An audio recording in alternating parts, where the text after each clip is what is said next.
ஆண்டவராகிய இயேசுவின் நாமத்தினால இந்த காலை வேளையில் கூட உங்களை அவரை வாழ்த்துகிறேன். கர்த்தர் உங்களை ஆசீர்வதிப்பாராக. இந்த நாளிலே கூட ரோமர் புஸ்தகம் 8ஆம் அதிகாரம் 28ஆம் வசனத்தை கூட வாசித்து தியானிக்கலாம். அன்றியும் அவருடைய தீர்மானத்தின்படி அழைக்கப்பட்டவர்களாய் தேவனிடத்தில் அன்பு கூறுகிறவர்களுக்கு சகலமும் நன்மைக்கு ஏதுவாக நடக்கிறதென்று அறிந்திருக்கிறோம். மிக அருமையான வேதவசனம். இந்த வேதவசனத்தின் முதல் பகுதியில் கூட அவருடைய தீர்மானத்தின்படி அழைக்கப்பட்டவர்களா என்று சொல்லப்பட்டிருக்கா. மெய்யாகவே தேவன் உலகத்தில் ஒரு மனிதனை அவருடைய தீர்மானத்தின்படி அழைத்தார் என்றால் அவர்களுக்கு எல்லாவற்றையும் தேவன் நன்மையாக செய்து முடிக்கிறவராக இருக்கிறார் என்று வேதவசனம் சொல்லுகிறது. இன்று அநேகர் இந்த உலகத்தில் அநேக காரியங்கள், துக்கமான காரியங்கள், வேதனையான காரியங்கள் நடக்கும்போது அவர்கள் ஏன் இப்படி நடக்கிறது என்று அநேகர் நினைத்து கொள்கிறார்கள். அநேக நன்மைகள் நடக்கும்போது மகிழ்ச்சியாக இருக்கிறார்கள். ஆனால் இப்படி மாறி மாறி ஒவ்வொருடைய வாழ்க்கையில் அநேக நன்மைகள், தீமைகள், அநேக சூழ்நிலைகள் வந்து கொண்டிருக்கிறது. அந்த நேரங்களில் எல்லாம் ஒவ்வொரு மனிதனுடைய உள்ளத்தில் அநேக குழப்பங்கள், ஏன் எனக்கு எப்படி என்று ஒரு கேள்விகள், அநேக வேதனையோடு கூட வாழ்ந்து கொண்டிருக்கிறார்கள்.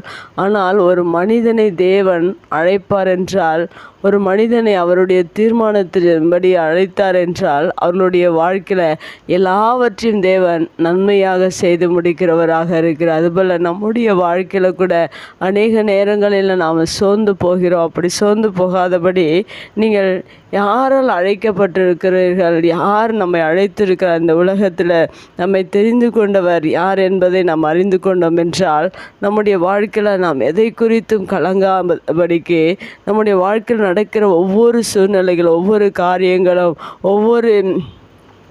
ஒவ்வொரு காரியங்களையும் நாம் சோர்ந்து போகாதபடிக்கு அதை ஜெயிப்பதற்கு தேவன் பலன் கொடுக்கிறவராக இருக்கிறார். எல்லாவற்றையும் தேவன் நன்மையாக முடித்து கொடுக்கிறவராக இருக்கிறார். இன்று அநேக நேரங்களில் நாம் சோர்ந்து போகிறோம். தீமையான காரியங்கள் நம்முடைய வாழ்க்கையில் வரும்போது சோர்ந்து போகிறோம். ஆனால் யோபுடைய வாழ்க்கையில் பாருங்கள், அநேக உயர்வுகளை, ஆசீர்வாதங்களை பெற்றிருந்த மனிதன் அவருடைய வாழ்க்கையில் திடீரென்று அநேக சோதனைகள், அநேக போராட்டங்கள், அநேக வேதனையான காரியங்கள் வரும்போது அவர் சொன்ன வார்த்தை என்னவென்றால், கர்த்தர் கொடுத்தார், கர்த்தர் எடுத்தார் என்று சொல்லப்பட்டிருக்கிறது.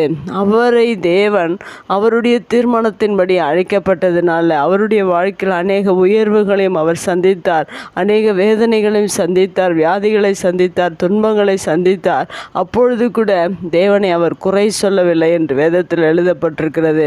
அதுபோல் நம்முடைய வாழ்க்கையில் நடக்கிற எல்லா காரியங்களையும் நாம் பார்க்கும்போது நாம் சோர்ந்து விடாதபடிக்கு தேவன் என்னை அழைத்திருக்கிறார், அவருடைய தீர்மானத்தின்படி அழைத்திருக்கிறார் என்று நாம் அறிந்து கொண்டிருந்தோம் எனால் மெய்யாகவே தேவன் நம்முடைய வாழ்க்கையில் அவற்றை நன்மையாக செய்து முடிக்கிறவராக இருக்கிறார்.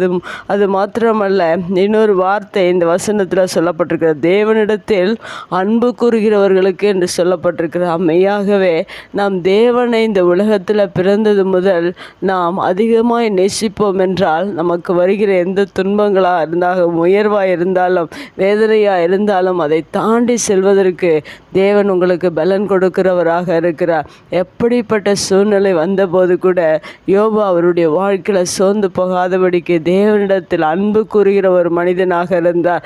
அந்த தேவனுடைய அன்பு தான் அவருக்கு வந்த எல்லா உயர்வுகளிலும், தாழ்வுகளிலும், நெருக்கங்களிலும், போராட்டங்களிலும் அவரை ஜெயிக்க அவருக்கு தேவன் பலன் கொடுத்திருந்தார். அவருடைய வாழ்க்கையில் சகலத்தையும் அவர் நன்மையாக செய்து முடித்தார். அதுபோல் உங்களுடைய வாழ்க்கையில் கூட உயர்வுகள், தாழ்வுகள், எல்லா சூழ்நிலைகளும் வரலாம். எல்லாவற்றையும் தேவன் நன்மையாக உங்களுக்கு செய்து முடிக்கிறவராக இருக்கிறார். யோபுடைய வாழ்க்கையில் எப்படி செய்து முடித்தாரோ அதுபோல் உங்களுடைய வாழ்க்கையிலும் எந்த சூழ்நிலை வந்தாலும் நீங்கள் சோர்ந்து போகாதபடிக்கு அதை ஜெயித்து கொள்ள தேவனுடைய அன்பு உங்களிடத்தில் இருக்கிறது. தேவனிடத்தில் நீங்கள் அன்பு கூறுகிறவர்களாக இருக்கும்போது தேவன் சகலவற்றையும் நன்மையாக செய்து முடிக்கிறவராக இருக்கிறார்.